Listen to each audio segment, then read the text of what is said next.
Deuxième raison pour laquelle vous avez été créés, vous avez été conçus pour le plaisir de Dieu, vous avez été façonnés pour la famille de Dieu, mais vous avez été créés pour ressembler au Christ. Dès la création, Dieu a cherché à reproduire ce qui est bon en lui. Il a dit « Faisons l'homme à notre image, selon notre ressemblance » dans Genèse 1, 26. Et cette image a été souillée par la faute de l'homme, vous le savez. Mais Dieu restaure cette image par le salut en nous rendant semblables à Christ. Que ceux que Dieu a choisis d'avance, il les a aussi d'avance prédestinés à les faire semblables à son Fils. Alors, comment Dieu restaure-t-il son image en nous? Eh bien, en faisant de nous une nouvelle créature, en nous renouvelant, en nous transformant, en faisant de nous ses disciples, par sa présence, en nous enseignant, en améliorant notre caractère, en nous habitant par son esprit, en nous faisant devenir meilleurs. Il n'est pas tellement intéressé par votre confort, il est surtout intéressé par la bonté de votre caractère. Il n'est pas tellement intéressé de vous donner plus de possessions, il veut juste que vous deveniez et que je devienne meilleur, parce qu'il veut le meilleur pour nous. Alors, comment s'y prend-il? J'ai listé ici, je crois, 6-7 choses qui feront de vous une personne meilleure et qui vous rendront plus semblable à Jésus-Christ. D'abord, il utilise au sein d'une église que vous devriez fréquenter des frères et des sœurs pour vous rendre meilleurs. Proverbe 27, 17 dit « Comme le fer aiguise le fer, l'homme s'aiguise au contact de son prochain. » Chaque frottement vous transforme.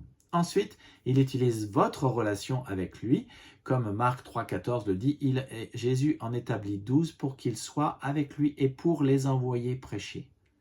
De les avoir avec lui, ça les transformerait à un tel point qu'ils pourraient aller annoncer la bonne nouvelle de Jésus-Christ. Ensuite, il utilise sa parole, la Bible. « Demeurez dans ma parole et vous serez vraiment mes disciples, vous connaîtrez la vérité et la vérité vous rendra libre, dit Jésus-Christ. » Ça vous transforme et ça vous rend meilleur. Ensuite, 4, il utilise votre adoration et la contemplation que vous faites de sa personne. Le Seigneur qui est l'Esprit nous transforme, il nous rend semblables à lui avec une gloire toujours plus grande. 2 Corinthiens 3, 18. Après, Dieu utilise les épreuves, les conflits et les frustrations pour vous rendre meilleur et vous transformer à l'image de Christ. L'épreuve de votre foi produit la patience, mais il faut que la patience accomplisse son œuvre afin que vous soyez parfaits. Jacques 1, 34. Et puis, Dieu transforme le mal en bien. Toute chose concourt au bien de ceux qui aiment Dieu, de ceux qu'il a appelés selon son dessein. Ceux qu'il a connus d'avance, il les a prédestinés à être semblables à l'image de son Fils. Romains 8, 28 à 29.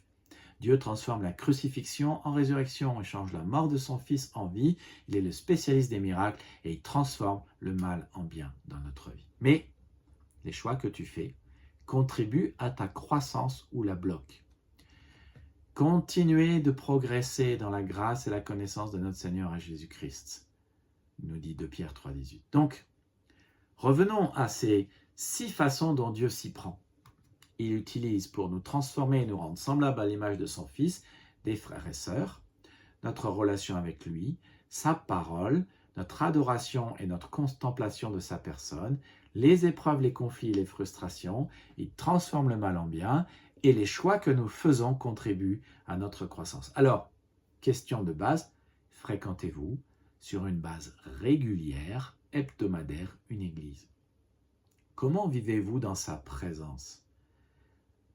Il en établit 12 pour qu'il soit avec lui. Est-ce que vous vivez tous les jours dans la présence de Jésus?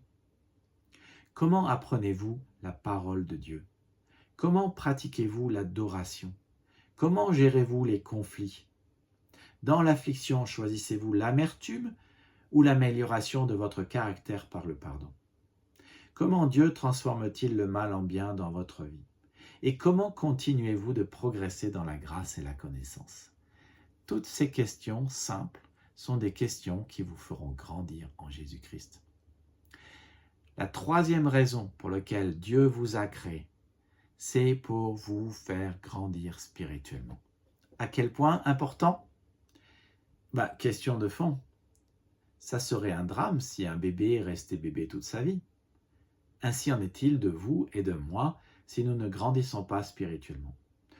Ça serait un drame si un enfant continue à être égoïste. Ça serait un drame si vous continuez d'avoir toujours autant de stress, autant de conflits, autant de peine, autant de tristesse dans votre vie. Et c'est ça la question aussi à se poser. C'est qu'avec la maturité vient moins de stress, moins de conflits, plus de joie, plus de bonheur, plus de plénitude. Voulez-vous une vie avec moins de stress, moins de conflits, plus de joie, plus de bonheur, plus de plénitude, ou préférez-vous rester sans progresser là où vous êtes? L'objectif ultime de Dieu, c'est votre sainteté, votre maturité, un meilleur caractère, des bonnes relations et votre amour. Avez-vous remarqué que le fruit de l'esprit est relationnel et que c'est le bon caractère de Christ? Avez-vous remarqué que vous ne pouvez pas avoir de bonnes relations si vous ne devenez pas meilleur en caractère, aimable et aimant? Avez-vous remarqué que cela ne peut pas avoir lieu si vous ne grandissez pas dans votre amour et pour Dieu et pour les autres? Donc, Dieu vous a conçu pour son plaisir. Dieu vous a façonné pour que vous fassiez partie d'une famille spirituelle, une église, et Dieu vous a créé pour que vous ressembliez à son Fils. La quatrième raison pour laquelle Dieu vous a créé, c'est qu'il vous a formé pour servir Dieu, et je vous propose de voir cela dans la prochaine vidéo. N'hésitez pas à vous abonner et à liker.